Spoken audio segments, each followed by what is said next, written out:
Bueno, bueno, bueno. Bueno, buenas tardes a todos.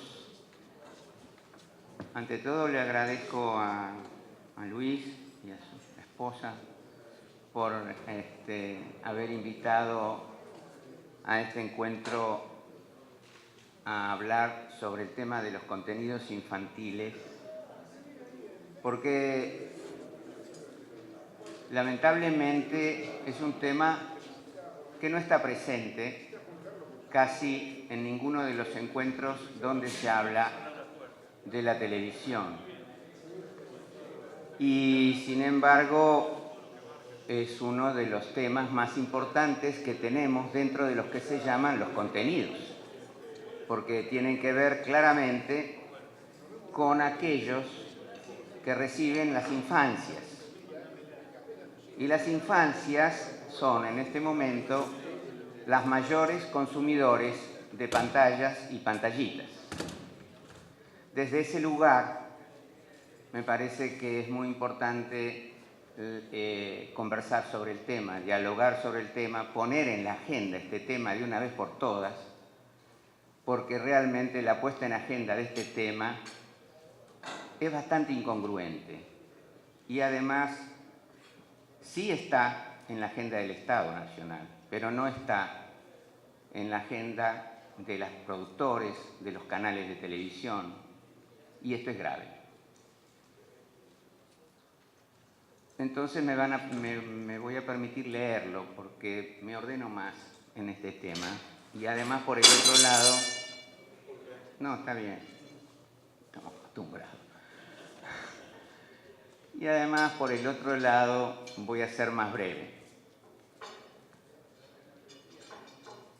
Quiero compartir con ustedes algunas reflexiones y sugerencias tendientes a modificar el actual paradigma que predomina en la emisión de contenidos infantiles, o sea, aquel que prevalece por la presencia de los contenidos en su casi totalidad provenientes de las usinas de producción y distribución de Estados Unidos y que nuestras infancias reciben a través de las pantallas y pantallitas de todos los medios audiovisuales.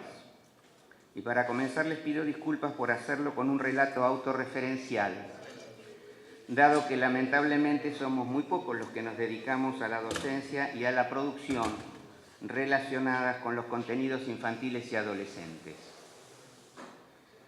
Cuando en el año 2001 la carrera de Diseño, Imagen y Sonido de la Facultad de Arquitectura de la Universidad de Buenos Aires acepta mi solicitud de incluir una materia dedicada a la enseñanza de producciones de cine y televisión para las audiencias infantiles y adolescentes, coincidiendo en la necesidad de que este género forme parte de la preparación de los estudiantes, comenzaba también a ser posible que en un futuro no muy lejano las niñas y los niños y los jóvenes descubrieran que no solo el cine y la televisión norteamericana se ocupaba de ellos.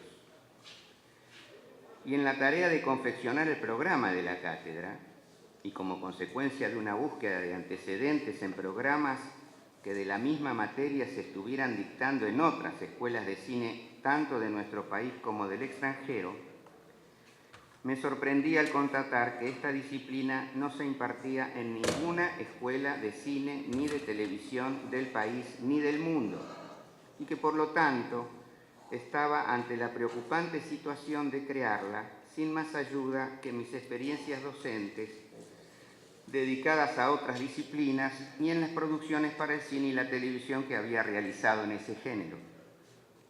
Pero a su vez verificaba la absoluta ausencia de interés del cine y la televisión para la infancia por parte de la totalidad de aquellos que tenían la responsabilidad de preparar a los futuros profesionales en los medios audiovisuales.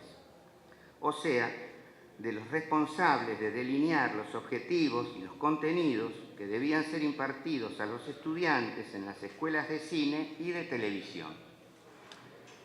Esta realidad también suministraba una respuesta más que elocuente a una de las causas que explicaban la escasa producción de películas argentinas dirigidas al público infantil desde el año 1945 al 2008, pues de un total de 2.217 películas, solo 77 producciones, el 3,40%, habían incursionado en este género, y la escasa cantidad y calidad de las producciones dirigidas al público infantil en la televisión nacional, pública y privada.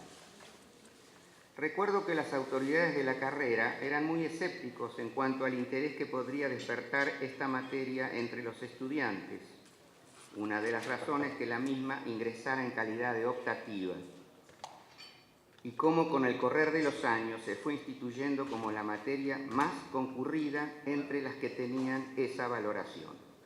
En esta misma línea destaco la inclusión en el año 2008 de la misma asignatura en la ENERC, la Escuela de Cine del Inca, pero en este caso incluida como materia cuatrimestral de cursada y aprobación obligatoria.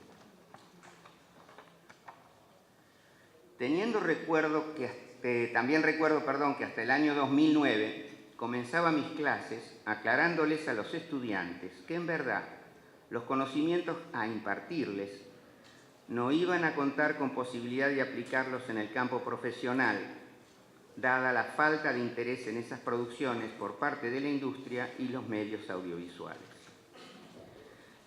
Pero a partir del 2009 ya no comenzaba mis clases del mismo modo, porque esperaba que a partir de la promulgación de la Ley de Servicios Audiovisuales iba a generarse la necesidad de producciones infantiles, por cuanto en ellas se expresa claramente el interés en la infancia en su artículo 17, que crea el Consejo Asesor de la Comunicación Audiovisual y la Infancia, y en el que formula, entre otros temas, la elaboración de propuestas dirigidas a incrementar la cantidad y calidad de la programación dirigida a los niños, niñas y adolescentes, propicia la realización de investigaciones y estudios sobre audiovisual e infancia, y de programas de capacitación en la especialidad y, entre otros importantes conceptos, la obligatoriedad por parte de todos los canales de emitir programación para las audiencias infantiles. Si bien la situación siguió cambiando, pues el INCA comenzó a incluir concursos para el cine y la televisión dirigidos a incrementar la producción de contenidos infantiles, como así también el estreno anual de una película infantil de largometraje. Y en cuanto a la emisión de una programación en la televisión dedicada a las infancias con un emprendimiento muy valioso, me refiero a la señal de cable Paca Paca, en este caso específicamente dedicada a la televisión educativa infantil, nos encontramos con una contradicción. Por un lado, el Estado intenta promover las producciones infantiles y por el otro lado la existencia de un magro crecimiento en la calidad y en la cantidad de las producciones diseñadas, ya no en el enriquecimiento de la televisión educativa infantil, como refiero muy bien la desarrolla Paca Paca, sino en producciones que participen del mundo lúdico de los niños, o sea, de los importantísimos momentos de los niños frente a las pantallas con el único objetivo de entretenerse. ¿Cómo es posible que teniendo un marco legal apropiado y un Estado nacional consciente y ocupado por los medios audiovisuales dirigidos a las infancias, nos encontremos con una industria audiovisual que no solo genera pocas obras, sino que muchas de ellas no responden a los estándares de calidad ni al interés de las audiencias infantiles y juveniles? ¿Por qué directivos de programación de muchos canales de todo el país no ayudan a sus infancias promoviendo programaciones de calidad que no solo persigan el cumplimiento de la ley y o ingresos económicos, sino que los entretengan, diviertan y en ese camino del goce los espectadores puedan encontrarse para su mejor desarrollo consigo mismo, con sus pares y con los adultos? ¿Acaso la producción y emisión de estos contenidos no es una obligación cívica que deben asumir al ser responsables de los medios de comunicación audiovisual? Voy a responder a estos interrogantes, exponiendo una cadena de situaciones que confluyen en una ecuación cuyo resultado podría cambiar el presente estado de situación de la producción de contenidos infantiles. Y es la siguiente. Con más y mejores hacedores de contenidos audiovisuales infantiles, habrá mayor oferta de buenas propuestas. y entonces seguramente éstas encontrarán más y mejores accesos a las pantallas y pantallitas.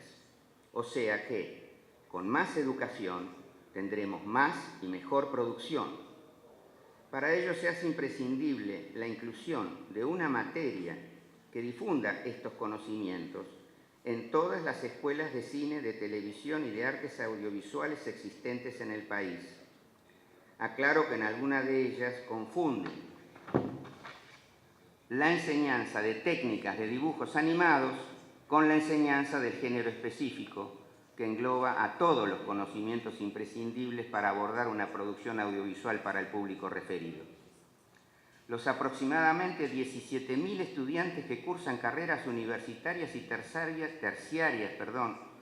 de cine, televisión y artes audiovisuales en todo el país deben tener la posibilidad de acceder a esos conocimientos de la misma forma que acceden a todas las materias necesarias para aprobar sus carreras e ingresar preparados a ejercer sus profesiones. Concretar esta iniciativa es también de absoluta responsabilidad cívica de los directivos de todos los establecimientos educativos públicos y privados de educación audiovisual. Ahora bien, el nuevo problema que se presenta a resolver es la generación de docentes formados para el dictado de esta disciplina. Y no es de muy difícil solución. Como en todos los aspectos importantes de la vida ciudadana, y sobre todo en aquellas donde las infancias son protagonistas, el Estado Nacional y los Estados provinciales y municipales deben intervenir. Y, por ejemplo, en el tema que me ocupa, es aprobando aquellos planes de estudio de las escuelas de artes audiovisuales que incluyan esta materia, como así también de espacios de formación docente y de investigación crítica. Y en el mientras tanto, el Ministerio de Cultura, las Secretarías de Cultura con las provincias y municipios y las empresas licenciatarias de los canales de televisión deberían aportar al estudio de este género organizando talleres y seminarios para todos aquellos que deseen interiorizarse en la realización y la producción de contenidos infantiles y en la formación docente.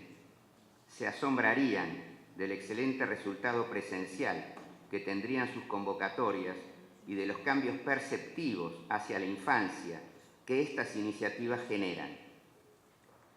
Estas propuestas deben ser pensadas y llevadas a la práctica con carácter de urgencia, porque son el camino para que las niñas y los niños profundicen en la diversidad cultural de nuestro país y de Latinoamérica y no sigan en la creencia de que las producciones norteamericanas son las únicas que ocupan, con K de kilo, esos espacios, y porque nadie puede dudar de la importancia definitoria que asumen las representaciones que se construyen sobre las nuevas subjetividades infantiles y sus relaciones con los medios audiovisuales de comunicación, y que no puede haber calidad y cantidad de producciones dirigidas al público infantil sin la específica capacitación que exigen estas cajas y cajitas presentes en casi todas las actividades cotidianas de la infancia y la adolescencia.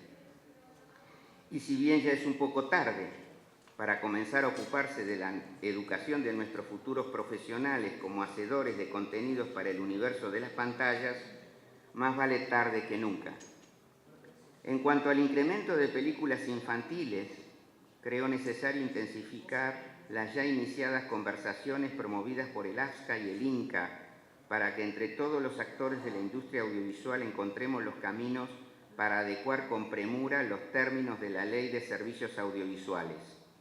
En esta línea y en el mientras tanto, hago un llamado a todos los directivos de los canales de aire, de cable nacionales y provinciales para que reciban las propuestas de los productores y estudien formas de participación económicas y financieras en las mismas para incrementar la producción y enriquecer sus pantallas con nuevas expresiones del cine infantil nacional.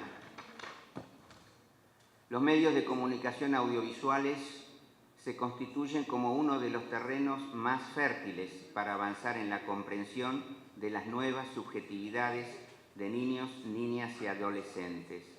pues en ellos se entremezclan los formatos, las narraciones y se generan las diversas relaciones entre espectadores y cultura. Muchas gracias.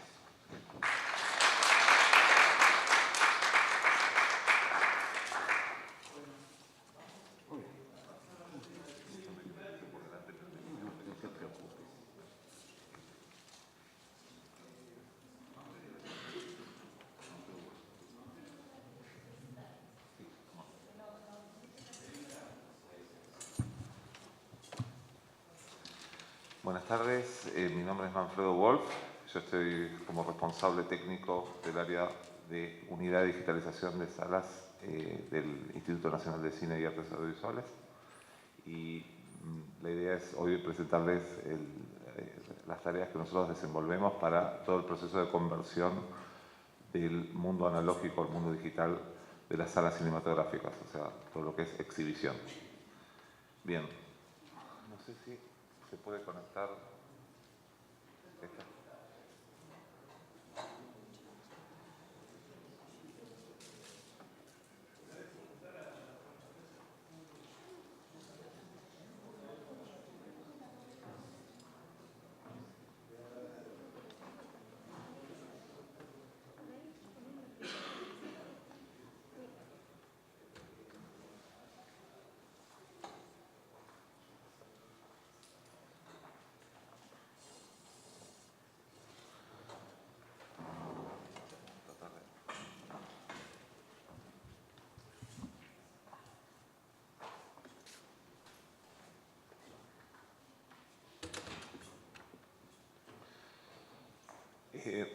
Como les decía, el antiguo nombre de nuestro departamento que ha crecido recientemente. Perfecto.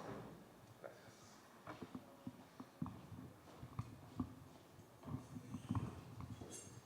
Hola, hola. Hola. Era el programa de digitalización de salas cinematográficas, que era una coordinación, ahora somos una unidad que también trabajamos en todo lo que es en las nuevas tecnologías audiovisuales.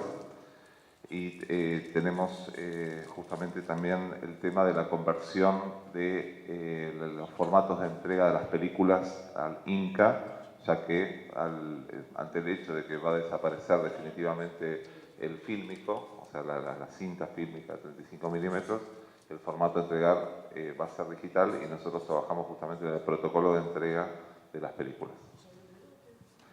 Yo lo que les pido es que si quieren hacer preguntas, levanten la mano y podemos interrumpir en cualquier momento. Bien.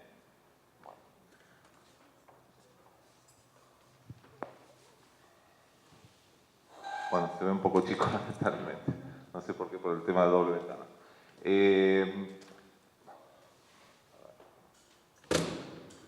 No está funcionando bien, no sé quién es el técnico acá, porque no debería estar funcionando así.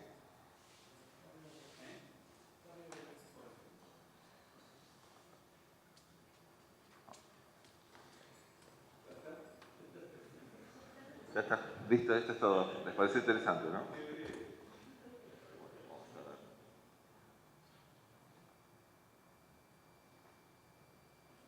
Disculpe.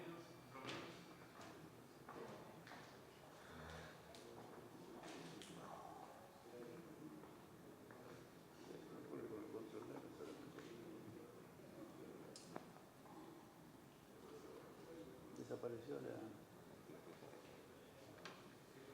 A ver, sí.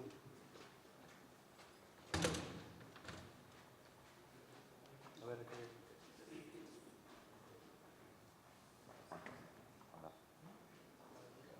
Listo. Vamos a hablar un poquito más chico, disculpen. Creo que así funciona. ¿Cómo? Sí, lo quiero agrandar, pero si lo pongo de aquel lado, agrandado...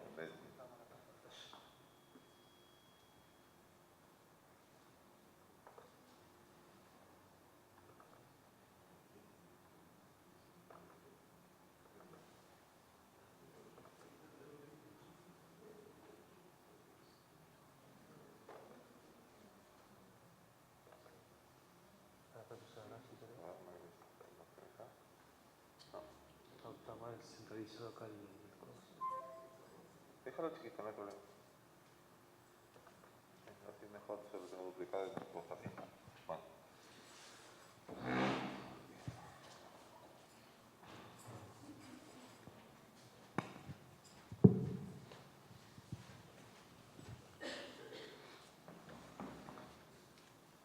Bien. Ahora espero que sí. Bien.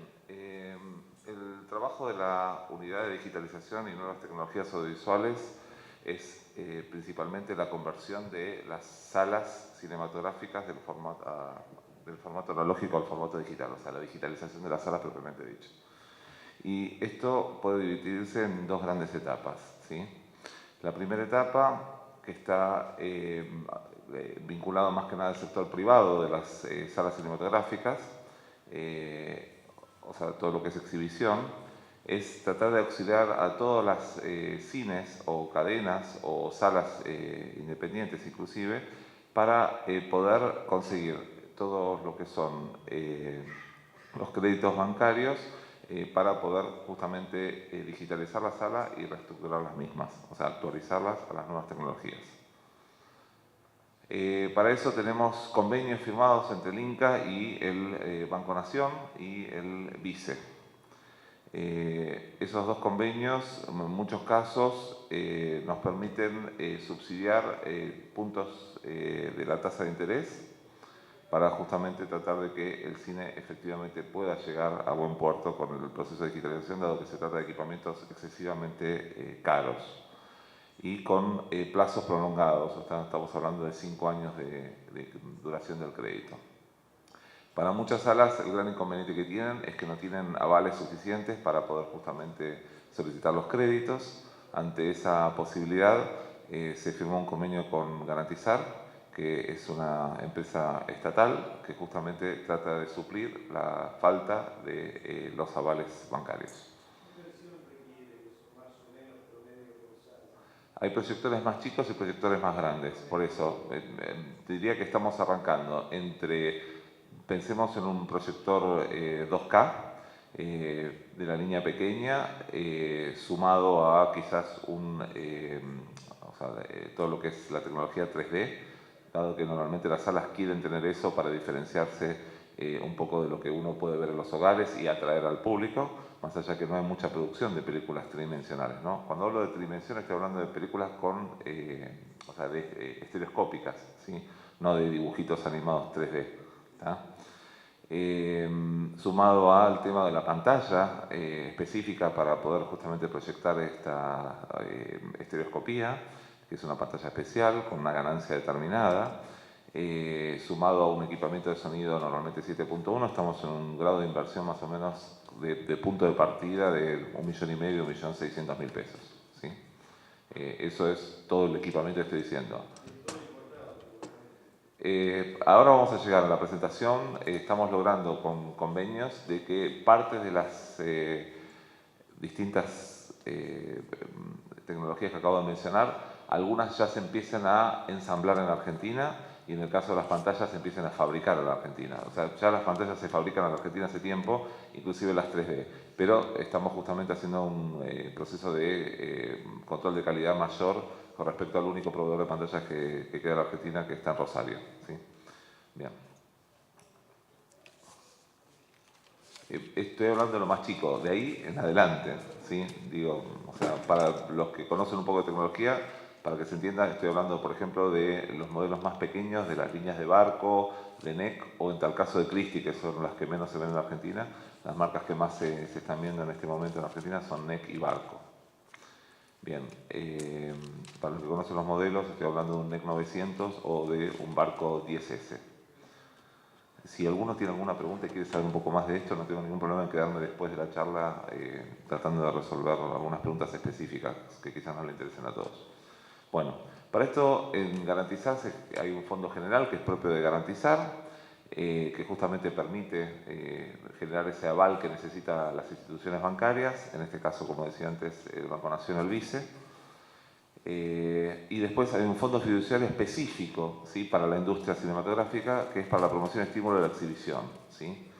En este caso, que es un fondo que lo integró el INCA, el Instituto, conjuntamente con Garantizar, y se abrió la puerta de también que entraran otros players, como ser las empresas proveedoras de equipamiento, para conformar esa garantía, como para que poder tener mayor cantidad de salas que puedan acceder a los créditos. Se puede aplicar a ambos líneas de crédito de los bancos, o sea, tanto a Banco Nación como a el BICE. Bien, con respecto a la red de espacios Inca, lo que es interesante, lo que cabe señalar, es que muchos de los espacios Inca, dado que ya el tema de digitalización es una conversión que se viene dando en los últimos años, ya algunos ya estaban proyectando las películas con equipamiento Full HD, con proyectores profesionales pero pequeños, o sea, calidad Full HD, y no con tanta luminosidad, por así decirlo. Y el objetivo es que estos 50 espacios Inca, que ya eran espacios Inca de antes, se conviertan a esta nueva tecnología de digitalización que es, o sea, avalada por o sea, hace 10 años, 11 años atrás a esta altura del partido, los grandes estudios de Hollywood, las majors de Hollywood, se unieron para generar una nueva estandarización de cómo se debería convertir el cine analógico al cine digital, ¿sí? Estos se llaman iniciativas originalmente y se conocen bajo DCI, ¿sí? Digital Cinema Initiatives. Insisto, esto nació hace 11 años atrás, actualmente a nivel de equipamiento. Nos encontramos en la segunda generación ya de proyectores y segunda generación de servidores de contenidos, también llamados servidores de playout, que les permiten justamente ya abarcar una mayor diversidad de formatos a los proyectores. Por ejemplo, históricamente los proyectores solamente trabajaban a 24 cuadros por segundo, que es la norma habitual del fílmico. Y como ustedes saben, en el caso del PAL se trabaja a 25 cuadros por segundo, en el caso del NTSC, siempre hablando de televisión, se trabajaba a 30, ¿sí? Entonces, lo que esta segunda generación de proyectores y esta segunda generación de servidores ya permite también trabajar en formatos de 25 y de 30. Como no toda la Argentina tiene 25 y 30, el Inca, o sea, sabiendo que venimos del mundo del cine, ¿no? Del mundo de la televisión, nos mantuvimos en 24 para lo que es el protocolo de entrega de las películas digitales, que lo vamos a ver posteriormente a esta presentación. No sé si hay alguna pregunta hasta aquí. Bien. Como les decía, estas 50 salas en este año, o sea, en concreto en el mes de noviembre, se van a digitalizar con equipamiento DCI compatibles, muy caro, que esos son los valores que hablábamos recién. Esta es la categoría más alta del proceso de digitalización, más allá que dentro de esa categoría tenemos diferencias con las resoluciones, ¿sí? O sea, el tipo de proyector en relación a la luminosidad, por ejemplo, o el tamaño de pantalla. O sea, a mí la referencia final del tamaño del proyector para una sala me lo da principalmente el tamaño de pantalla. La longitud de la sala, o sea, el tiro de proyección y la luminosidad que se requiere. Pero lo principal es el tamaño de la pantalla. Eso me da el tamaño del proyector, ¿tá? Pero de ahí en más yo tengo el tema de las resoluciones. 2K y 4K, que seguramente lo habrán escuchado, que son resoluciones, en el caso de 2K, que superan mínimamente la resolución Full HD, o sea, 2048 líneas, contra 1920 en el caso de Full HD, y en el caso de 4K estamos hablando de 4096 líneas, ¿sí? Ya se lanzó el 8K, lamento informarles. Ya existen los papeles y ya existen los prototipos y en algunos casos se habla de que ya hay algún diseño operativo. O sea, esto es una carrera que realmente a veces uno pregunta si tiene sentido hacer o no. ¿Por qué digo esto? Porque los invito en cualquier momento a presenciar un partido del próximo Mundial, van a tener que esperar un poco, o de la Copa América, quizás que lo tengamos más cercano, en alguna de los espacios Inca, como por ejemplo en el Cine Comón, en la Avenida Rivadavia, al 1600, como se hizo con el último Mundial, que estaba transmitido por la televisión pública, en el caso de la versión Full HD, ¿sí? Ustedes saben que se transmiten las dos resoluciones, y los invito a que lo vean porque realmente se veía fabuloso, ¿sí? En una pantalla muy grande como es la de, por ejemplo, la sala 1 de Beaumont, más allá que se transmitió en las 3 salas porque no dábamos abasto porque estaba repleto el cine, ¿sí? Bien. ¿Hace falta más resolución? Es una muy buena pregunta. Se van a digitalizar las salas con proyectores 2K. Esto para que lo sepan todos, porque 2K es el mínimo actual. hasta el año pasado todavía se seguían fabricando proyectores DCI compatibles, o sea, esta gama alta de proyectores de 1,3K, ¿sí? Por debajo de Full HD. Ya se dejaron de fabricar, el mínimo es 2K. En algún momento se va a eliminar el 2K y va a pasar al 4K. Como seguramente habrán notado en algunas publicidades, ya hay televisores 4K para los hogares. No son muy baratos, que digamos, ¿sí? Bien. Sí, discúlpame. Ya respondió precisamente la convergencia con la parte tecnológica en la producción, que Sí. ya no respondiste, que es precisamente poner más capacidad en cuanto a los proyectores, ¿no? En el caso del cine. Exactamente. Mientras eso avanza, siempre se va cortando como los tiempos de evolución de la tecnología. ¿Sí? Exactamente. Avanza de una forma que ya cuando esté implementado ya estamos hablando de otras cosas más adelante. Sí, y a veces carreras sin sentido, ¿no? O sea, hay que ver solamente el sentido de las carreras, porque a veces el sentido de las carreras está dado por los fabricantes que necesitan justamente renovar el equipamiento y seguir vendiendo, y no necesariamente porque el ojo humano puede captar esa diferencia. Esto es lo que yo quiero plantear como duda. Bien. Es interesante lo que estás planteando con respecto al tema de la producción, o sea, asociar producción y exhibición. Yo digo, ¿vamos a producir películas en 2K? Sí, las estamos produciendo ya mismo, ya los productores se están orientando hacia ese lado.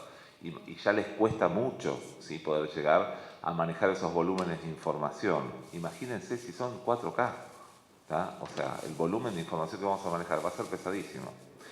En algún momento después, al final de esta presentación, está todo el tema de la segunda etapa, que es la transmisión de contenidos vía satélite a las salas. O sea, cómo yo voy a enviar la película a la sala a través de antenas satelitales utilizando el satélite de ARSAT y las antenas de ARSAT. Imagínense que una transferencia de una película 2K ronda entre las 6 y las 8 horas, que se hace una transmisión nocturna, obviamente, como para que al día siguiente uno ya la pueda proyectar. Imagínense una 4K con el ancho de banda que tenemos actualmente, va a ser justamente el doble de horas, ¿sí? Entonces, todo tiende a que hay que solucionar las problemáticas de la producción, de la transmisión y de la exhibición en forma conjunta. Si solamente solucionamos los proyectores 4K y nada más, y descendemos los otros dos, no nos sirve para nada, ¿sí? Porque vamos a tener instalados proyectores 4K, pero la producción va a seguir siendo en 2K. Entonces hicimos toda una mega inversión en la exhibición que no se traduce porque las películas se van a seguir produciendo en 2K.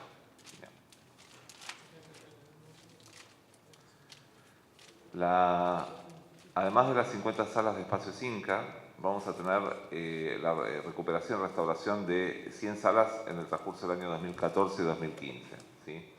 En este caso lo que se está tratando es de que las salas no cierren por este tema de que como las películas ya no vienen más en fílmico, que las salas no se empiecen a cerrar. A ver si alguno recuerda cuál fue el primer fenómeno por el cual se empezaron a cerrar los cines en la Argentina y convertir en iglesias evangélicas, por ejemplo. ¿Sí? El videoclub, exactamente. El VHS. El VHS fue el primer motivo por el cual se empiezan a cerrar las salas. ¿Sí? Nosotros, para que ustedes sepan, teníamos más de 2.300 salas en la Argentina. Llegamos a 845, si mal no recuerdo, sala más, sala menos. Hoy actualmente estamos en una curva ascendente. Estamos en 909. ¿Por qué? Porque el cine volvió a ser un punto de encuentro social, porque hay que acercar a la gente al cine y hay distintas formas de acercarlo, no solamente exhibiendo cine, sino también con el tema de que podemos vincularlo a través de las antenas satelitales a transmisión de contenidos en vivo, ¿sí? Por ejemplo, les doy un caso. Yo acabo de llegar ayer, estuve en Choel, ¿sí? El ajedrecista juvenil que ganó el campeonato mundial es de la provincia de Río Negro, según lo que me dijeron. Desconozco si realmente es así, pero me informaron eso. Entonces ellos querían tener las partidas de este chico representando a la Argentina. Bueno, si tuvieran tenido instalado ya la antena de satelital de ARSAT, ellos pueden solicitar a ARSAT la compra de ese contenido y transmitirlo en vivo directamente a toda la provincia, que tenga, obviamente, aquellas salas que tengan la antena. Entonces, es un punto de encuentro para múltiples facetas, siempre dentro del mundo digital. Como les decía, entonces, volviendo a este slide, tenemos la recuperación y restauración de 100 salas en el transcurso de este año y el año que viene. Cuando hablamos de esto, no estoy planteando únicamente las salas con tecnología DCI compatibles, porque al ser tan caros, quizás tenemos que pensar en distintos esquemas para digitalizarlos, ¿sí? Distintos niveles de digitalización.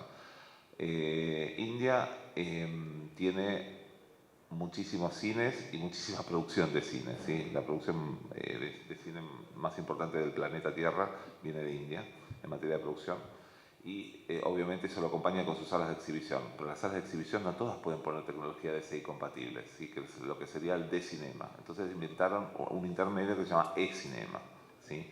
Que es algo que en la Argentina estamos viendo como una alternativa para poder poner esos servidores de playout o servidores de contenidos que el día de mañana se puede hacer un upgrade, o sea, se pueden renovar, o sea, sin cambiar todo el aparato, agregándole algunos componentes para convertirlos a DCI compatibles. Entonces son como hacer una digitalización para llegar a DCI compatibles en 2 etapas.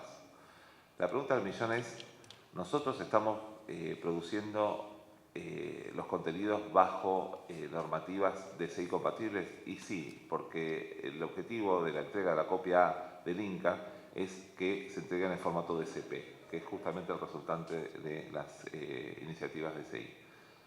El DCP, las siglas significan Digital Cinema Package, ¿sí? Que es un conjunto de archivos con un formato específico, con una compresión específica, que el objetivo es entregarlo dentro de ese formato porque ofrece normas de seguridad antipiratería, ¿sí? Les voy a contar una anécdota que me contaron a mí hace poco. Estábamos justamente en la ENERC, que es la Escuela de Cine del Inca, vinculada al Inca, y justamente había una persona, un productor ya con algunos años, que contaba cuál fue su primera experiencia con respecto al tema de DCI, DCP y cosas varias. Y fue justamente hace 11 años atrás cuando empezaba.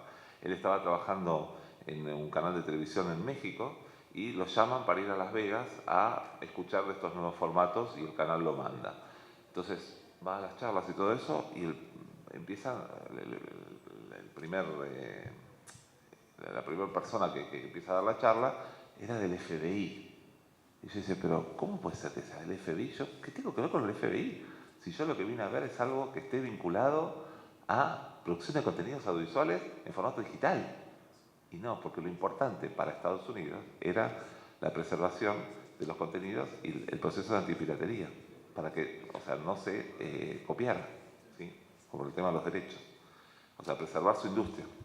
Entonces, desde ese punto de vista, avanzaron sobre estos formatos con estas iniciativas. Y Europa, lamentablemente no hizo desarrollos propios al respecto que pudieran competir con el de Estados Unidos, entonces terminó adoptando el de Estados Unidos, ¿sí? Y a la larga nosotros terminamos adoptando el de Estados Unidos, pero en el caso de esta digitalización de las 50 salas de Espacios Inca, solicitamos que empiecen a trabajar con otros códecs. Códex sería como un plugin, un software que se coloca dentro del servidor de contenidos, el servidor de playout, que permite codificar y decodificar la información, ¿sí? O sea, a la larga, nosotros antes teníamos un fílmico que tenía unos cuadros que, o sea, se podía ver la película y uno más o menos lo entendía. Hoy, ¿qué tenemos en la computadora?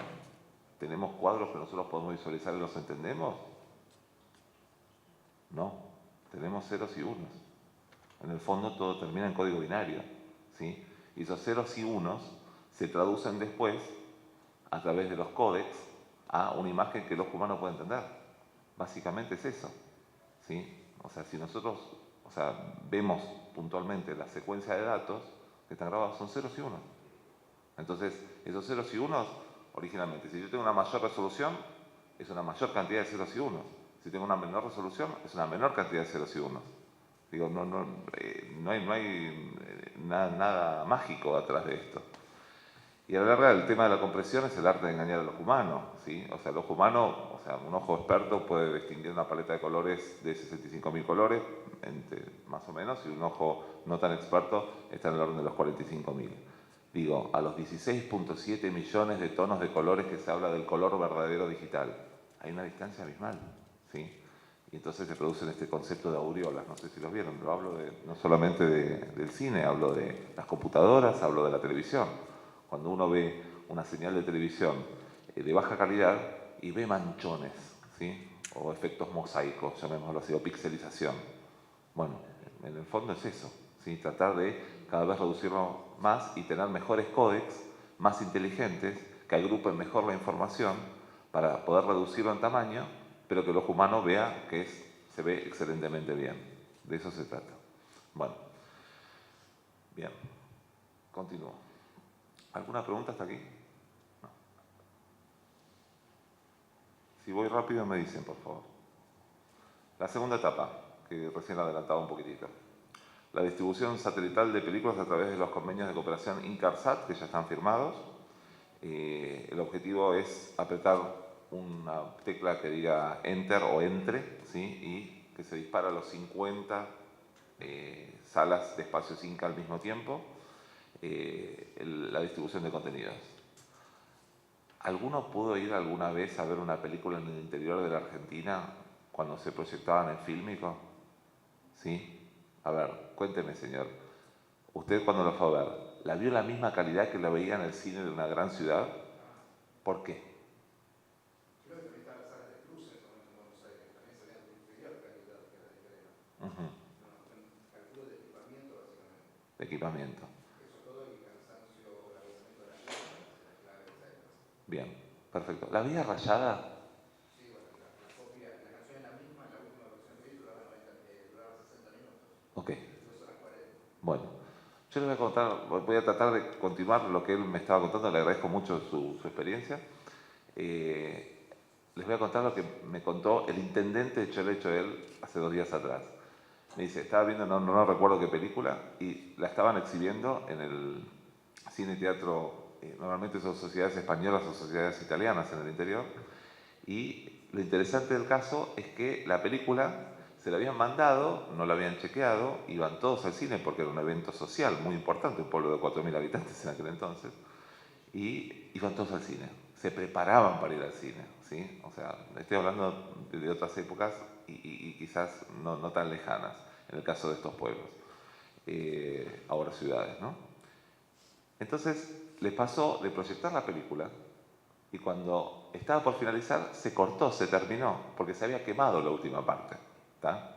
Y nadie lo sabía porque estaba al final, nadie lo había chequeado. O sea, la pusieron a funcionar y listo. Entonces, justo el intendente que conocía el final, se subió al escenario y contó arriba del escenario cómo terminaba la película. Y todos se fueron conformes porque estaban acostumbrados a este tipo de situaciones. Entonces, ¿qué pasaba? ¿Cuál era el esquema de distribución de las películas? Iban principalmente a las grandes ciudades, todas las latas de fílmico, ¿sí? Transportadas, se usaban en los cines acá porque sacaban, no sé, 25 copias, 50 copias dependiendo la película y dependiendo la época. Y a partir de eso se usaban primero en las grandes ciudades, Buenos Aires, Córdoba, Rosario, por ejemplo. A partir de eso iban después llegando al resto de los cines. Y a veces llegaban un año más tarde a Choel. ¿Sí? Imagínense, Relatos Salvajes. Ahora todos bombos y platillos en los medios, en televisión y todo. Y el cine llega dentro de un año. O sea, pareciera que la televisión va rapidísimo y el cine va montado arriba de una tortuga. Bueno, justamente para que esto se produzca definitivamente un cambio, hay que tratar de lograr ¿qué? ¿Qué es lo más importante? Estrenos simultáneos, ¿sí? La persona en el interior, en un país con criterio federal, debe tener la oportunidad de verlo al mismo tiempo que la persona que está en la gran ciudad, ¿sí? Si no, se tiene que trasladar a la gran ciudad para poder ver la película, en el caso que no tenga cine. Muchos casos pasa eso. Hay gente que hace hasta 200 kilómetros y va al cine como un gran evento con la familia y se gasta fortunas en la nafta y de vuelta para poder ir al cine. Necesita el espacio Inca del pueblo para que eso pase, porque si no, el sector comercial no lo va a hacer. Bueno, yo creo que vamos a cambiar un poco cuando tengamos los 50 espacios digitalizados, ¿sí? Yo siempre le digo a los espacios 5 cuando voy a revisar cómo está la situación tecnológica y a calmar un poco las ansiedades, siempre les digo, hagamos la analogía con otras industrias. Es muy importante pensar las cosas como con un criterio más de pensamiento lateral. Hagamos una analogía con respecto a lo que es la industria del supermercadismo, ¿sí? O sea, todo lo que es la comercialización a través de supermercados. El supermercadismo se maneja por poder de compra, ¿sí? Entonces, yo digo, yo te fabrico pan dulces y yo quiero vender pan dulces en gran cantidad. Entonces voy, le golpeo la puerta a una cadena, por ejemplo, voy a dar un nombre comercial, Jumbo, y Jumbo me dice, le aseguro 1 millón de personas en mis bocas de expendio por fin de semana, como mínimo. O actualmente muchísimo más, pero tomemos 1 millón para modo de ejemplo. Entonces yo le digo, bueno, perfecto, acá tiene mis pan dulces, ¿cuánto necesita? Y necesito tanto. El negocio de los supermercados es con el proveedor, ¿sí? No es con el cliente final. Habitualmente, perdón la expresión, terminan apretando, ¿sí?, comercialmente al proveedor, no al cliente final. Al cliente final le dan una promoción para traerlo, pero el negocio de ellos es tratar de bajarle el precio al proveedor, ya sea bajándole por cantidad o en su defecto diciéndole te doy un espacio en cabecera de góndola, te doy un exhibidor en el medio de los pasillos o lo que fuere, y con eso le va restando ganancia, ¿sí?, al proveedor. Pero de esa forma también se vende mayor cantidad de productos. Ese es el juego. Bueno, yo pregunto, teniendo 50 espacios Inca funcionando con tecnologías de SI, ¿cuál es el poder de exhibición del Inca en Argentina? Empieza a ser mucho más importante. Se empiezan a equiparar los pesos, ¿sí?, en relación a las grandes cadenas. Me refiero a grandes cadenas de exhibición, Showcase, Village, Hoyts, entre otras, ¿sí?, básicamente. O las nacionales inclusive, Cinema Center, por ejemplo. Bueno, continúo. ¿Alguna pregunta? Perdón. No. ¿Cómo? No entiendo a dónde va con el comentario. Es relativo que el Inca pueda tener una ventaja comparativa con respecto a los grandes. Se posiciona distinto ante las distribuidoras, eso es lo que estoy diciendo, su poder de compra ante las distribuidoras. Porque no nos olvidemos que ciertas películas nacionales que el Inca participa también van a través de distribuidoras. El mejor ejemplo reciente, Relatos Salvajes. Bueno, por eso estoy diciendo, ¿tá? Yo no estoy diciendo que se vayan a pasar películas de las majors en los espacios Inca, que esto es un poco lo que decía el señor. Eso estoy de acuerdo. Quizás sucedan algunas, quizás no, según el convenio que firme cada una de las salas con el Inca. Lo desconozco, no es mi área y no puedo emitir voto al respecto. Pero, sinceramente, o sea, en relación a la otra situación, que es las películas que sí participa económicamente el Inca con sus fondos para la producción, se va a situar distinto, porque, o sea, convengamos que es, o sea, distinto decir, yo te exhibo el contenido en 50 salas que te lo exhibo en 3 o 4 y en una calidad más baja. Bien. Yo pregunto, ¿sí? Esto es una pregunta mía personal, alejado de, me olvido que estoy trabajando en el Inca. Yo pregunto, si yo tengo en Choel Choel, ¿sí?, una sala que está a no sé cuántos kilómetros de Bahía Blanca, pongamos casi 300, y 260 kilómetros de Neuquén, y quieren ir a ver Relatos Salvajes, ¿qué hacen? La piratea la sala. El usuario, perfecto. Okay. No, pero yo creo, perdóname, yo creo por el otro lado, yo soy productor y director de cine, así que comprendo perfectamente lo que él está tratando de decir, porque por ejemplo los que somos productores independientes, o sea pequeños, no somos grandes productoras, un lanzamiento hoy es de 5 copias, de 10 copias, entonces no existimos directamente. Un lanzamiento simultáneo de 50 copias, de 50 salas, perdón, porque es una transmisión satelital, de 50 salas en todo el país, genera para el productor una cantidad de entradas que le significan, por el subsidio de recuperación industrial, un importante recurso. Por el otro lado, le permite al productor generar una campaña de comunicación en conjunto con el Inca para que esa comunicación llegue a los espacios Inca donde esas 50 salas existen, lo cual sería en este momento, es decir, en el momento que eso se implemente, una solución hermosísima e importante para los productores pequeños de cine y para el público fundamentalmente que tiene poco acceso al cine argentino que estamos haciendo. Así que sí, es muy importante.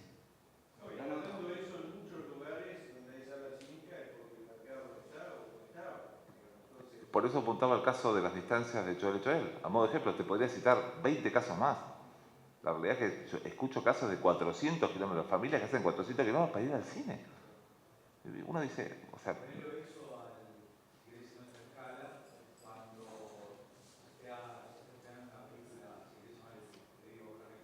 Sí.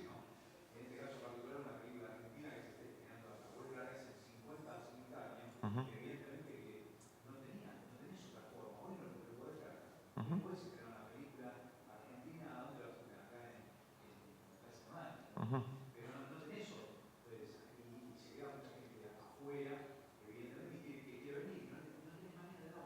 Está bien. Ahora, es importantísimo el tema, después me explicarás cómo podrás mandarle toda la información esa. Bien, insisto, es una segunda etapa. O sea, hoy perdón que lo diga y lo cuente. Realmente está firmado el convenio con ARSAT por parte del Inca, está avanzadísimo el tema. No se lo ofreció solamente a los espacios Inca, esto es la novedad, ¿sí? Esto me parece muy importante también contarlo. Se lo ofreció también al sector privado. Al sector privado se lo ofreció a las cadenas, ¿sí? Se lo ofreció porque con una sola antena satelital en un complejo de 10 salas, yo estoy transmitiendo a las 10 salas. Es una por complejo, no me hace falta tener una por cada sala propiamente dicho, ¿sí? Una por cada pantalla me refiero, ¿tá?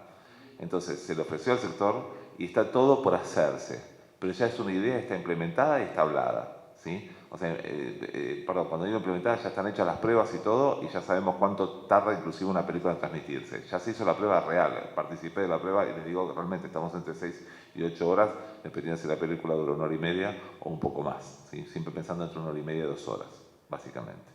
Entonces, nos resulta muy interesante que esto se desarrolle. Hoy por hoy, si nosotros hacemos foco en esta segunda etapa, desatendiendo la primera, puede llegar a ser grave. Hoy tenemos que convertir los cines de analógicos a digitales, si no las salas se mueren. Es así, cierran. Entonces nosotros tenemos que mantener las salas abiertas. Y es más, continuar con esa curva ascendente, con el objetivo que nos trazamos, los que trabajamos vinculados a este sector dentro del Inca, de llegar a lo correr de los años a entre 1.100 a 1.300 salas. O sea, esto es lo que queremos lograr, ¿no? Porque si uno realmente pasa por el interior y se da cuenta de la situación, realmente es interesante el fenómeno. O sea, se pueden llegar a lograr cosas muy interesantes siempre y cuando se tengan las tecnologías satelitales de transmisión, digo, a modo de ejemplo, ¿no? Otras ocurrencias. Estamos en una universidad, las universidades se utilizan a veces para todos los, perdón, me corrijo, se utilizan para todos los procesos de capacitación. A veces los procesos de capacitación son centralizados porque tiene que venir la gente hasta la universidad. Bueno, la sala de cine puede ser un esquema de capacitación distribuida, ¿sí? O sea, o no solamente para las universidades, para las empresas. Yo tengo que capacitar a la fuerza de ventas de una empresa de telefonía celular, ¿tá? Entonces yo digo, bueno, perfecto, no vayan a Córdoba capital, no vayan a Buenos Aires, no vayan a Mar del Plata, o sea, grandes ciudades que tienen capacidades hoteleras, no vayan, quédense en sus provincias. Ponemos un punto por cada provincia, agarramos un espacio Inca de cada provincia y distribuimos el contenido, ¿sí? Una clase magistral de una persona dando esa clase, en el caso del privado una fuerza de ventas, en el caso educativo se puede hacer justamente de una temática específica a desarrollar, ¿sí? Bien, insisto, es la segunda etapa, no es la primera, ¿sí? No es que haya perdido prioridad, es un tema de realidades económicas. Sí.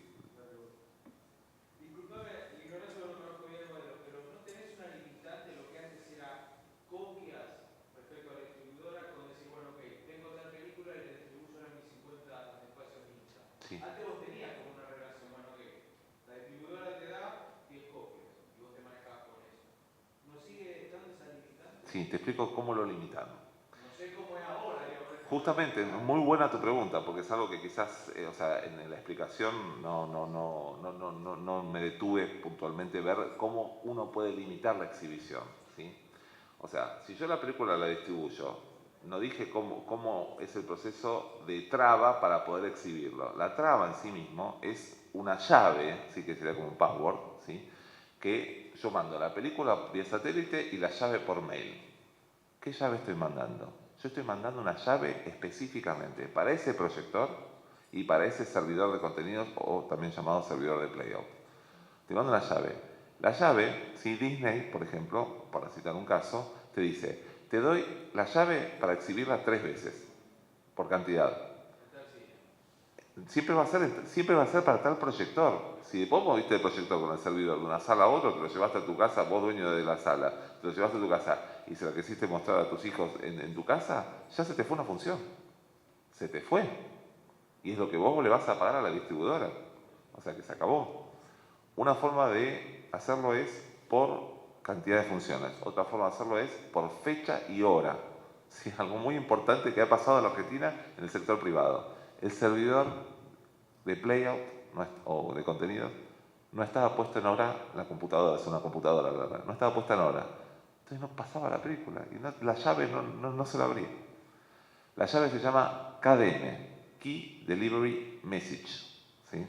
Es como una llave, o sea, una palabra que te abre la película, porque está en formato DCP, básicamente. Sí, usted quería hacer una pregunta. No, digo, no es una pregunta, una cuestión, digo, es indistinto que sea satélite o fibra, digo. Sí, totalmente. Hoy es satélite porque hoy todo el esfuerzo de ARSAT está vinculado al satélite. La realidad es que ARSAT también tiene la responsabilidad de la extensión de la fibra óptica. La fibra óptica sería de 8 horas, bajamos a minutos. Digo, esto está claro. Pero sabemos lo que cuesta el tendido de fibra óptica. Y por el otro lado, estamos lanzando satélites. Digo, veamos, hay que ver las prioridades por otro lado del Estado, ¿no? Bien. Bueno, base de contenidos del Inca. ¿Sí? La base de contenidos del Inca es empezar a tener todas las películas en formato digital y empezar a conformar una base de datos del Inca. O sea, hoy me entregan a mí copia A, por lo tanto esa copia A se entrega con unos determinados requisitos, que después en la segunda presentación se los voy a mostrar, que a mí me va a habilitar a empezarme a hacer una base de contenidos del Inca. Básicamente para preservarlo históricamente. ¿Sí? El costo de preservación del fílmico y las condiciones que hay que tener para poder preservar el fílmico es muy complejo. Igual siempre digo, la calidad del fílmico, el digital no le va a llegar nunca ni a los talones. Disculpe que lo diga de esta forma, pero quiero ser gráficamente claro. La preservación a lo largo del tiempo, o sea, Fuji, por ejemplo, sigue fabricando un fílmico específico para preservación. Eso se va a seguir haciendo. O sea, según la información que nosotros tenemos de Fuji, va a seguir fabricándolo. Entonces, o sea, se hace un fílmico especial para guardar la película como un patrimonio cultural. Bien, hoy por hoy el patrimonio cultural va a tener que existir en formato digital. Pero la pregunta es, si yo hoy estoy grabando la película en 2K, si lo que hablábamos antes, en 2K, y el día de mañana el formato habitual va a ser 28K, por decir algo por el estilo. Entonces yo lo voy a tener en resolución baja. ¿Tá? Bueno, es el mismo fenómeno que se produce en el caso de televisión con Standard Definition y High Definition. O sea, la gente se empieza a ingeniar de decir, bueno, hagamos un marco grande, estiremos un poco la imagen, bueno, listo. O sea, un material histórico se acepta como histórico, entonces va a tener una menor resolución. ¿Tá? Nosotros estamos tratando de apuntar que este protocolo esté preparado para lo que va a venir el día de mañana. O sea, sea un protocolo dentro de todo del mayor plazo posible. ¿Sí? Cuando lo veamos, van a ver que no solamente estamos pidiendo que se entregue en formato DCP, sino que se entregue en secuencias de cuadros. ¿Tá? Millones de cuadros. También, o sea, muchos cuadros, miles de cuadros, no llega a millones. Pero son, o sea, a un cuadro, a 24 cuadros por segundo, en la película de 2 horas, son un montón de información y sin compresión. O sea, realmente estamos hablando de un volumen de información muy grande. Pero lo guardamos así porque si el día de mañana se quiere reeditar y sacar en un formato que se llama DCP-3, y hoy está el DCP-1, que es de mejor resolución, tenemos que estar preparados para eso. Con lo mejor que tengamos hoy por hoy disponible. Por eso es muy importante la secuencia de cuadros, pero eso lo voy a explicar después. Bueno, base de contenido del Inca, continúo.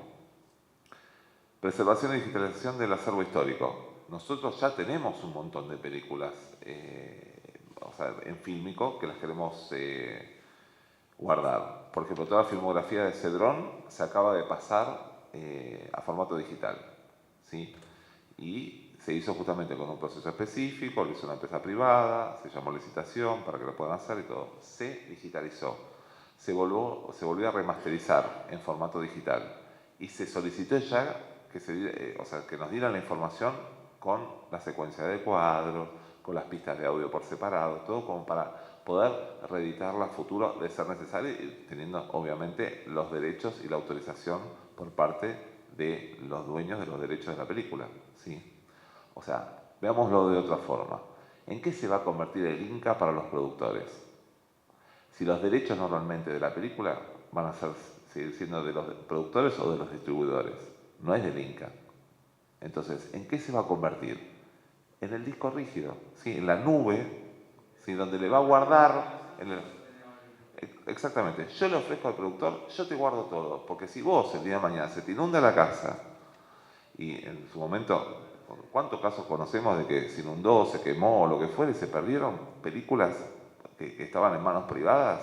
O sea, se perdieron porque lamentablemente no estaban las condiciones dadas como para poder preservarlas. Entonces yo le ofrezco al productor, yo te lo guardo. Yo no lo muevo, no lo toco, pero yo te lo guardo porque es parte del patrimonio cultural de nuestro país. Entonces, si en algún momento se necesita, se piden todos los permisos y todo como para poder hacer un trabajo con respecto a esa película, ¿sí? O sea, ustedes saben que en muchos casos, ¿sí? Por ejemplo, Esperando la carroza, se hizo una versión nueva haciendo todo un nuevo procesamiento del color de la película. Bueno, ese tratamiento de color nuevo que se hizo generó un reestreno de la película. Eso se hizo en formato digital. Lejos uno de los que más incumbencia tienen las decisiones regionales, ¿sí? Entonces se nos ocurrió llevar adelante, después del proyecto Mercosur Audiovisual, que fue el primer proyecto, que está en funcionamiento y que, o sea, ya en el caso de las salas de Uruguay fueron entregados los equipos, las salas de Argentina se entregan el mes que viene, las salas de Brasil al otro mes y las salas de Paraguay se van a entregar posteriormente. A partir de la génesis de ese proyecto y el buen desarrollo que tuvo, se decidió hacer una red de salas de 45 salas de países vinculados a UNASUR, a la UNASUR. 45 salas distribuidas en los países, con el objetivo de hacer intercambio de contenidos para los pequeños productores, porque recién hablábamos de las 50 salas de Espacio Cinca, ahora hablamos de 45 salas distribuidas en los países de la UNASUR. O sea, este tipo de situaciones a nivel bloque europeo, por ejemplo, no hay, ¿sí?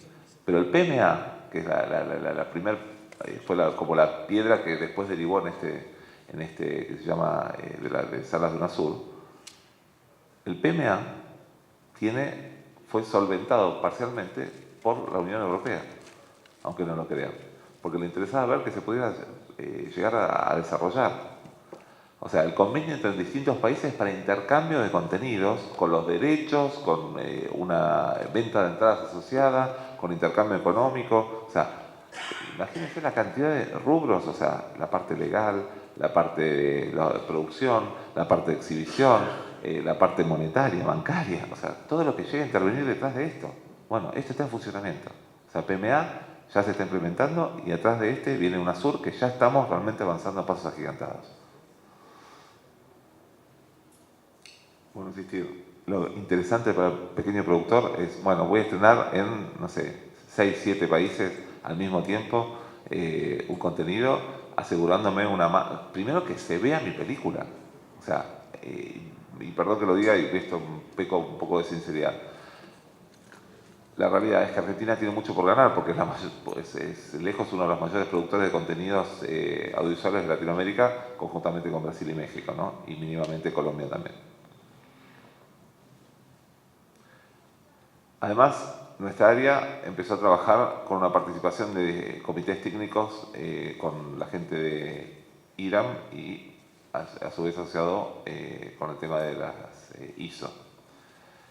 Todo esto nació porque nació al revés. Primero empezamos a ver cómo nos podíamos integrar a la participación en el Comité Internacional de ISO para ayudar justamente a los franceses con su nuevo códec, el famoso BEC, que queríamos que los servidores de Playout lo tuvieran, que estén en los espacios Inca, lo tuvieran ya instalado, y justamente ellos tenían que lograr la estandarización de este códec a nivel internacional. Entonces empezamos a hablar con ellos, dado el gran fuerte vínculo que tenemos con el Instituto de Francia, y a partir de eso empezamos a ver cómo podíamos integrarlo. El camino se allanó, o sea, increíblemente muy rápido, y somos, o sea, de Sudamérica, el único país que está participando del Comité Internacional de las Normas ISO vinculadas a el Comité de Cinematografía, ¿sí? Que son los países que están en azul. Estados Unidos y Canadá, en el caso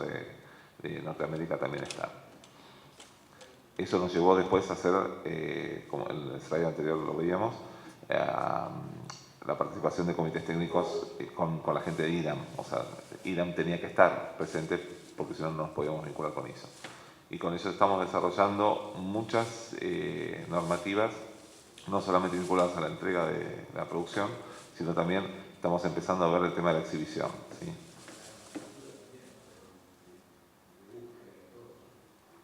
No entiendo.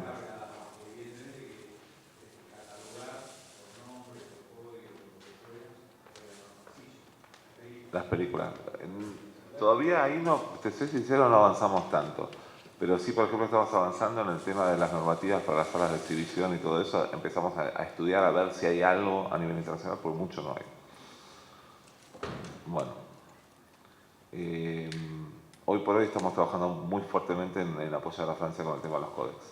O sea, el códec que se utiliza de todo lo que es DCI es un poquito viejo y francamente creemos que lo que tiene Francia, que viene desarrollando, es interesante, y lo que también está desarrollando el Instituto Fraunhofer de Alemania también es interesante. Entonces estamos viendo de hacer una integración con los europeos al respecto a través de convenios, como para tratar de favorecer formatos conjuntos y de alguna forma u otra no unilaterales por parte de DCI, ¿no?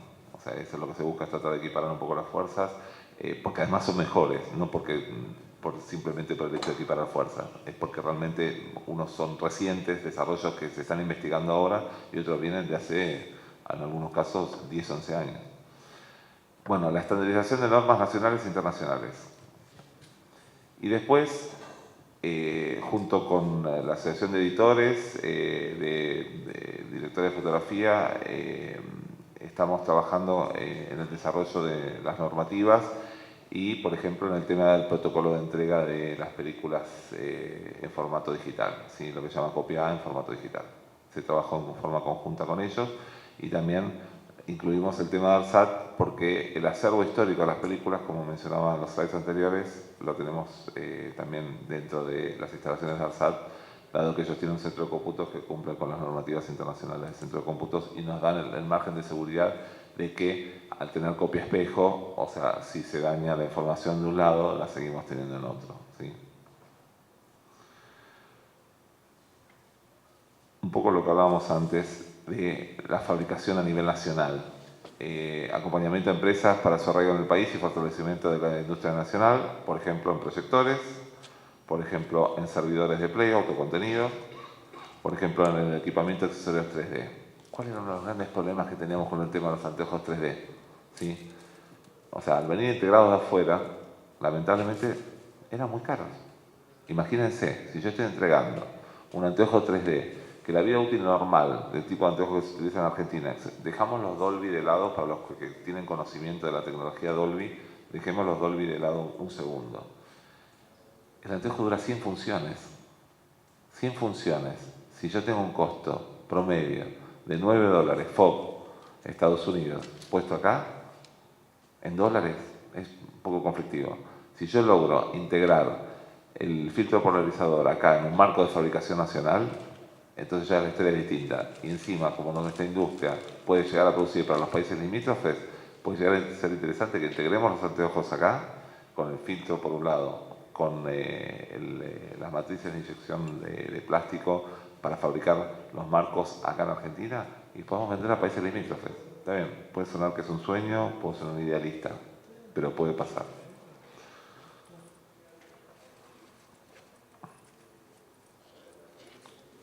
Además, convenios con institutos técnicos del exterior, lo que mencionaba recién con respecto a Francia y Alemania.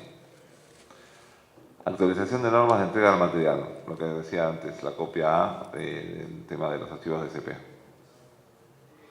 Esta es la primera presentación. Si tienen todavía un poco de energía, vamos a pasar al formato de entrega de la copia A. Que el protocolo está siendo evaluado por estas asociaciones en forma definitiva, está próximo a lanzarse. Aunque no lo crean, es un trabajo de 2 años nuestro, ¿sí? O sea, porque tenemos que consensuar con todas las áreas, con todos los sectores intervinientes, ¿sí? O sea, tratamos de lograr consenso, no lanzar las cosas porque sí, en forma unilateral. Obvio, nunca se va a conformar a todo el mundo, ¿no? Eso tenemos claro, pero, o sea, tratamos de escuchar a todos. Bueno, protocolo de entrega en formato digital, o sea, copia digital, formato DCP en cinta LTO. ¿Alguno sabe qué es una cinta LTO? Cinta que tiene alta capacidad de bits, se puede utilizar para distintas cosas. Bien. Para la televisión. Le hago una pregunta. ¿En qué industria nació la cinta LTO? El LTO1. ¿Perdón? Bancos. Perfecto. En los bancos, sí. Claro, venía a suplantar un poco el microfilm. Exactamente. Entonces, se genera una industria que son las cintas LTO. Son cintas lineales, sin el mismo LTO, sin el lineal tape. Entonces, fue creciendo a lo largo de los años, se fueron renovando. Cada 2 años normalmente se va lanzando un nuevo formato que duplica la capacidad. Bueno, yo os pregunto a esta altura del partido, ¿una disco rígido o una plaquetita de estado sólido? ¿Sí? Suelen ser bastante confiables, suelen ser. Se pueden romper, obviamente, en el momento de los conectores y todo eso. Pero si estamos ante un centro de cómputo, es difícil de que se rompan, y más si exceden, o sea, por única vez cuando se ingesta el contenido y después ya no se usa más y se archiva. Es muy difícil. Digo, la cinta LTO también se rompe, se raya. Es una cinta. Convengamos que es una cinta. ¿Está? ¿Por qué siguen existiendo? Pero las plaquetitas van a tener también cada vez mayor innovación y mayor volumen.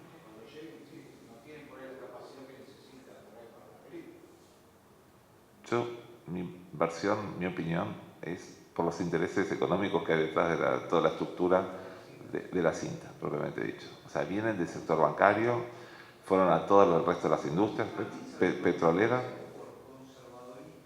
Sí, sí. No. A ver, convengamos que atrás hay toda una estructura muy grande, entre esos está, o sea, nada más y nada menos que IBM, históricamente. Por lo tanto, se mantiene ese sentido. ¿Tiene sentido de ser? Yo a esta altura del partido lo cuestiono. ¿Sí? Yo soy licenciado de sistemas y sinceramente lo cuestiono. O sea, digo, y vengo del sector bancario históricamente, o sea que lo conozco desde el LT1. ¿Sí? Y en las productoras trabajé con LTO1, LTO2, ¿sí? Para almacenar archivos.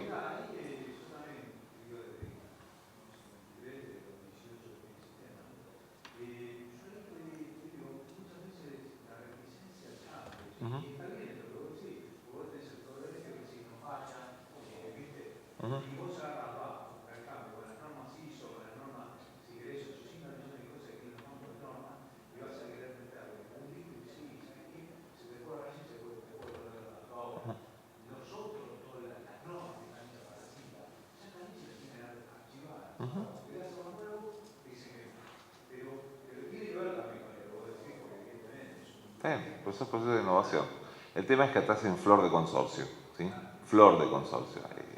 Algo que está muy enquistado. O sea que tiene que ver lo que está diciendo. ¿Su nombre? Daniel. Bueno, ya termino. Perdón, continúo rápido entonces para ir redondeando. A ver, las copias de las películas se van a entrar en disco rígido. El disco rígido se le va a devolver al productor. Tiene que estar formateado con extensión, o sea, X2 de Linux.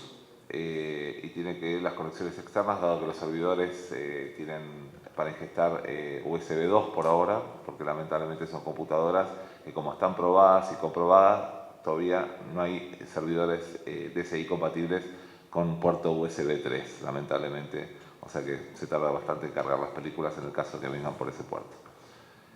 Hoy por hoy estamos pidiendo justamente por ese motivo el USB 2. El archivo DCP debe ser entregado cumpliendo las normas de CI-SEMTI partiendo de un DCDM, ¿sí? Que es toda una secuencia de pasos que hay que hacer, de conversión de paleta de colores por el tema de la antipiratería, pasamos de RGB a X, Y, Z. Disculpen si voy muy rápido, pero es el motivo, me corre el tiempo. Ok. El formato de la imagen, acá lo que hablaba antes, la compresión. La compresión es JPEG 2000 El espacio de color es RGB, el gamma es 2.6 y, como hablaba antes, 24 cuadros por segundo. La resolución de la imagen, había hablado antes, el HD, 2K y 4K. Después el tipo de audio puede ser 7.1, 5.1 o estéreo. Obviamente tiene que estar a 24 cuadros por segundo para ser compatible con el tema de la imagen, ¿no? El formato de subtítulos, dado los grandes inconvenientes, el formato DCP es fantástico, es genial, pero en Cannes dicen, ni se les ocurra mandar, los subtítulos aparte, porque es problemático, ¿sí? Entonces mándenlos pegados a la imagen, punto, ¿sí? Entonces uno manda una película a Cannes y, si está hablando en castellano, tiene los subtítulos en francés, a modo de ejemplo, ¿no? Si va a un festival en Alemania, en alemán, si va a un festival en Italia, en italiano, así sucesivamente. Bien. Sí, porque es problemático y no lo resolvieron bien, es un tema histórico. Bien, la cinta LTO. Hoy estamos en la versión 6 de la cinta ya actualmente, pero está próximo a lanzarse el formato LTO 7. Sin compresión le estamos pidiendo y tiene que estar rotulado la caja porque a veces si es en formato 5 es probable que una película no entre, si ponemos la secuencia de cuadros más el DCP más el resto de las cosas que pedimos, no va a entrar en una sola cinta. Entonces pedimos 2 cintas. Si ya es en formato 6, entonces sí, seguramente va a entrar todo en 2 cintas. La capacidad es 1,5 teras y 3 teras en el caso del LTO 6. O sea, el LTO 5, 1,5. El LTO debe contener todos los archivos de SCP generados de acuerdo al punto anterior. Bueno, además se le van a incluir otros temas, otras solicitudes de información, la secuencia de cuadros de la película, como decía antes. Ahora vamos a ver en qué formato, ¿sí? Que es DPX o TIFF, DPX de 10 bits o TIFF de 16 bits. Archivo de sonido de la película, el trailer de la película, o sea, el TCP del trailer también, porque van los mismos servidores, ¿sí? Obviamente va a ir sin clave el trailer, porque el trailer ya es para publicidad, entonces tiene otra función. La secuencia de cuadros del trailer, por si se quiere volver a editar, los archivos de sonido del trailer, la versión QuickTime de la película, porque la película después nosotros la vamos a querer pasar en los canales. O sea, la película que se le entrega al Inca con fondos del Inca, después va a querer ir a Inca TV, a Canal 7, a donde fuere. Entonces nosotros ya lo estamos pidiendo con un formato específico. Ahí sí tengo que aclarar que con los formatos específicos que hoy están pidiendo los canales, ¿sí? O sea, Full HD, QuickTime con 3 códecs que son los que más se utilizan, que ahora los vamos a ver en los siguientes slides. Versión QuickTime del trailer, porque también los avances de la película para que sea promocionada en los canales de televisión. El afiche de la película, importantísimo. ¿Cuál es uno de los grandes problemas que tenemos en los cines actualmente de las pequeñas producciones? No les llega el afiche en tiempo y forma.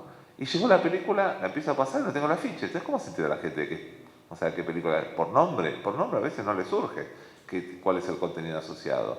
Se tiene que investigarlo por internet. Van a investigarlo por internet. Quizás un buen afiche pueda atraer a alguien. Es clave. Entonces pedimos que nos entreguen el afiche en formato digital para que se le pueda enviar a la sala de exhibición, para que se lo imprima donde quiera y le llegue rapidísimo, no haya problema. Bueno, y los subtítulos en tal caso se pueden entregar por separado, si es que lo desean, también por si no lo pegan a la imagen, o en su defecto si tienen más de un idioma, ¿sí? Esto es lo que mencionaba antes. Secuencia de cuadros, como les decía, DPX de 10 bits, TIFF de 16 bits, el espacio de color es RGB, frame rate 24, esto es lo mismo. Bueno, acá son las especificaciones de cómo se tienen que ir nomenclados los archivos, con cuál es el primer cuadro y ese tipo de situaciones. El archivo de sonido ya lo habíamos visto.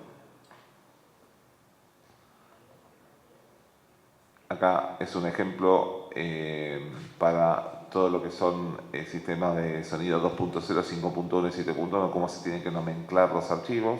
Por ejemplo, si se fijan en el 7.1, el primero dice 01 left WAV, ¿sí? O sea, el archivo de sonido del canal izquierdo, el canal derecho, el canal central, después LFE es el izquierdo frontal, ¿sí? Después el derecho frontal, así sucesivamente hasta llegar al 7.1, ¿sí? Disculpen, voy así rápido para que se entienda. El trailer, las mismas características de la película. El QuickTime, acá sí estamos especificando los códecs, por ejemplo, el Apple ProRes, el Avid NXHD y el XDCAM. Y ya el frame rate Acá hay un error, disculpen en el slide, es 25 cuadros por segundo porque la televisión está a 25. ¿Sí? Bueno, los afiches, es bastante actual como verán este presi, esta presentación, porque ya tenemos Relatos Salvajes, y los subtítulos en el formato de Cine Canvas. Nada más. Disculpen, corrí. Muy bueno, como siempre. Gracias. Siempre cerramos con cine digital, siempre hay cambios, se evoluciona muy rápido. Bueno, no sé, ¿alguno tiene alguna pregunta? Seguramente tienen un montón, pero ya es un poco tarde. No sé, ¿alguna pregunta para el cine? Otro foro para las preguntas. Bueno, introdujimos el tema de contenidos infantiles, que no lo habíamos introducido. Bueno, les agradecemos su participación. Agradecemos a Valderés, que vino de Brasil, a Marta Hernández, de Colombia, a Alfredo Adum, que vino de Ecuador. Agradecemos al INVAP, a Edge, que nos sponsorearon, a todos los adherentes institucionales, a AFCA, INCAA, ARSAT, a todos los panelistas, a la Universidad Verde Interamericana. Y bueno, esperamos reencontrarnos en otro evento. En las mejores salas. Los 50 espacios cinta, vía satélite. ¿Te das cuenta? ¿Viste? Clase magistral.